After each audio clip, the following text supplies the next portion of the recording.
Jika seorang wanita mengalami nyeri haid yang cukup parah setiap bulannya, saya selalu berusaha untuk bersabar insya Allah dan berharap agar hal itu dijadikan penggugur dosa. Saya juga kadang merasa sangat sedih ketika haid datang, iman saya benar-benar turun dan membangun kembali semangat ibadah setelah haid tentu tidak instan. Bagaimana jika ini berlangsung setiap bulan? Apakah ada nasihat dari Ustaz yang bisa menguatkan saya dalam bersabar atas hal ini? Yang pertama, haid adalah apa yang Allah tetapkan kepada seorang wanita dengan segala kemahabijakan Allah SWT. Dan tidaklah Allah mentakdirkan atau menetapkan sesuatu kecuali penuh dengan hikmah, kebijaksanaan, dan masalahnya lebih besar daripada mudaratnya dalam konteks ini. Maka terimalah apa yang Allah tetapkan itu kepada kita. Dan yang perlu kita lakukan, Nabi kita SAW bersabda dalam hadis Bukhari, "Mayusibul muslima," tidak ada satupun hal yang menimpa seorang muslim, baik laki-laki maupun wanita, min nasabin, wala wasabin, wala hammin, wala huznin, wala adha, wala gham, baik keletihan atau penyakit atau kegelisahan, kesedihan, gangguan maupun kesusahan, hatta syaukati yushakuha, sampai duri yang terkena kulitnya atau dirinya, illa kafarallahu biha min khatayahu, kecuali Allah akan menggugurkan dosa-dosanya dari hal itu semua. Maka ini adalah spirit dan semangat kita ketika menghadapi kondisi apalagi yang berulang setiap period haid kita. Maka yang harus kita lakukan adalah ihtisab, mengharapkan pahala dari Allah dan bersabar agar dosa-dosa ini diampuni. Walaupun dalam konteks ini seupaya apapun kita berusaha berempati, tapi tetap laki-laki gak pernah merasakan sakitnya haidnya wanita. Tapi yang saya tahu memang sakit sekali. Maka itu menunjukkan berarti ada banyak pahala yang akan didapat dan ada banyak kesalahan dan dosa yang akan digugurkan. Lalu yang berikutnya, coba cek ke dokter. Karena sebagian wanita meremehkan atau menganggap ini hanya sakit bulanan, padahal bisa jadi ini bukan hanya itu. Dan akhirnya sudah terlambat atau akhirnya semakin parah. Coba cek ke dokter. Dan itu tidak bertentangan dengan ketawakalan. Karena Nabi SAW bersabda, "Tadawu wa la tadawu bil haram." Berobatlah, tapi jangan berobat dengan cara yang haram. Adapun ketika haid iman turun, itu tafsir yang disampaikan Nabi SAW tentang kurang agama. Hanya saja jika kita sikapi dengan matang, lalu kita jaga benar-benar iman kita sebelum haid, maka kurangnya wanita ketika haid insya Allah tidak akan menjatuhkan dia secara jangka panjang. Sederhana saja hadirin. Ketika seseorang totalitas dan habis-habisan berbisnis pada sebuah bulan, lalu dia dapat income bulan ini 100 juta, lalu masuk ke tanggal tua gitu, lalu income-nya turun-turunnya kan tidak akan berubah karena income sebelumnya dia udah banyak. Ya kalau sebelumnya malas-malasan, gak serius segala macam, terus tanggal tua turun, tambah parah. Hidup kan seperti itu polanya.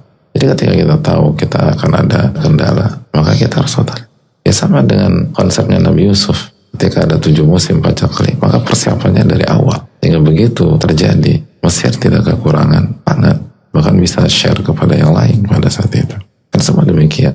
Jadi ketika wanita itu tahu bahwa dalam kondisi period saya punya masalah khusus, maka harusnya persiapan imannya lebih kuat sebelum datang period tersebut. Dan harus lebih totalitas, agar kalaupun kurang, tidak akan merubah peta. Dan ketika period, kedepankan amalan hati. Ketika wanita tidak sholat, lalu dalam hatinya dia niatkan imtithalan, tunduk dan patuh pada larangan Allah. Saya ini udah siap kalau mau sholat subuh, dan saya ingin sholat subuh, tapi Allah yang larang. Maka ketika ia tidak sholat subuh karena mengikuti larangan Allah, maka itu ibadah. Karena ibadah bukan hanya mengerjakan perintah, ibadah juga meninggalkan larangan. Dan kalau dia beribadah, imannya naik atau turun? Naik. Yazid bi ta'atillah. Iman itu naik ketika taat kepada Allah dan amal soleh. Ketika seorang wanita haid misalnya, dan dia sudah berkeluarga atau dia dalam kondisi berumah tangga, lalu dia tidak berhubungan dengan suaminya karena Allah larang hal tersebut, maka pada malam itu atau pada kondisi itu, pada saat dia ingin tapi dia tidak lakukan karena itu larangan dari Allah, maka itu ibadah dan iman nambah. Maka ketika ada seorang wanita merasa imanku benar-benar hancur jeblok ketika haid, ada sesuatu yang salah. Karena walaupun kurang, ada banyak ibadah yang bisa dikerjakan. Sebagian pakar fikih seperti Syahsal Satri ketika menjelaskan masalah minum obat haid, walaupun diperbolehkan kalau tidak ada side effect yang mudaratnya lebih besar, tapi beliau sampaikan sebenarnya secara hakikat gak ada bedanya. Karena wanita yang sedang bersih, dia beribadah dengan sholat subuh. Wanita yang haid, dia beribadah dengan tidak sholat subuh. Karena kedua-duanya imtithalan, kedua-duanya taat kepada Allah SWT. Kita sholat subuh kenapa? Karena diperintah Allah. Nah kita nggak sholat kenapa? Karena dilarang oleh Allah. Sebagaimana orang yang sholat subuh karena hobi, nggak dapat pahala juga. Dan itu bukan ibadah. Lo kenapa sholat subuh? Hobi nih, enak badan gue kalau sholat subuh. Itu kan nggak dinilai ibadah.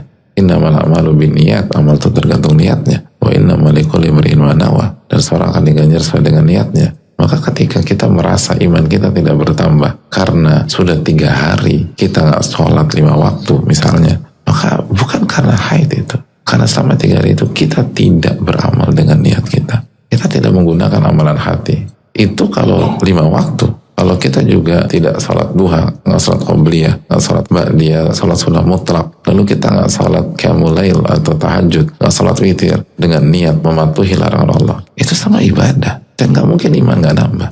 Mungkin nggak semaksimal kalau kita melakukan gerakan-gerakan itu, karena itu tadi kurang agama. Tapi kurang itu kan bukan berarti rendah.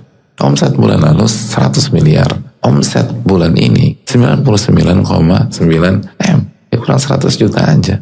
Tapi apakah artinya dia jadi pesakitan atau jadi berantakan hidupnya, nggak bisa bayar SPP segala? Enggak, no issue. Makanya kan para sahabiat, istri-istri Nabi SAW, ya imannya itu segitu deh. Nggak ada yang jadi wanita fajir karena haid, lalu imannya berantakan gara-gara haid. Tidak. Bahkan sahabat wanita di zaman Nabi lebih baik daripada laki-laki pada hari ini. Jauh. Siapa di antara kita imannya kayak Aisyah radhiyallahu ta'ala anha? Aisyah haid apa tidak? Haid. Jadi kadang-kadang kita kalau dengar kata kurang berarti berantakan.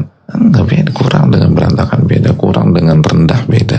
Seringkali bukan masalah haidnya, bukan masalah sakitnya, tapi kita tidak menggunakan rasa sakit dan haid tersebut untuk menambah pundi-pundi pahala kita, menambah ibadah kita dan amal soleh kita dengan niat dan ihtisab, mengharapkan pahala dari Allah dan berharap dosa-dosa kita diampuni oleh Allah Subhanahu wa taala. Dan kita rasakan benar bahwa kita sedang mematuhi larangan Allah Tabaraka wa taala. Maka adalah ladatul iman. Saya lakukan ini karena saya cinta dan